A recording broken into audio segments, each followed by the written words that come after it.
na-aragbu na ngalaba dị iche iche na obodo anyị a tinyekwuru ndị gbagburu odibo na ndị na-agba odibo ugbu a na ndị jibu ọkwa vice chancellor Chukwuemeka Odumegwu University na ndị rector polytechnic na ndị provost college of education ma ụmụ akwụkwọ bụ ndị isi na gọọmenti ụlọ akwụkwọ dị iche iche ma ndị eze ọdịnala ma ndị isi ebe dị iche iche bịakọtara nnọọ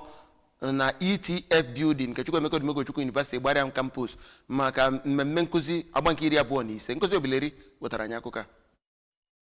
N'okwu mbido ya ka onye vice chancellor nke Chukwuemeka Odumegwu University bụ ọkammụta Kate Omenugha kọwara ya bụ mmemme dịka otu ọkpụrụkpụ ihe ahụrụ anya na ya bụ ụlọ akwụkwọ kemgbe o were ọnọdụ dịka onye isi ka ọ na-enyezi ya bụ nkụzi ka onye yere ya bụ nkụzi na inaugural lecture nke agba 25 ya bụ ọkammụta nke English bụ Ngozi Chumude bụkwazi onye bụ kọmishọna na-ahụ maka agụmakwụkwọ na Anambra steeti kwuru nnọọ okwu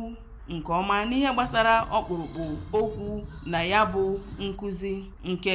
edere na bekee The Algorithms of the B-Side Construct Transcending the Quandaries of Equity to Dynamic Equipoise. Ọ kpọziri okwu ka enwee ihe dịka nwoke na nwaanyị ịbụ otu ma wepụ mbọ ụmụ nwaanyị na-agbasi ike ka ha hụ na ha were ọnọdụ ụmụ nwoke bụ nke dị na gboo site na ụlọ mahadum nke Chukwuemeka Odumegwu. Abụ m Ngozi Obileri.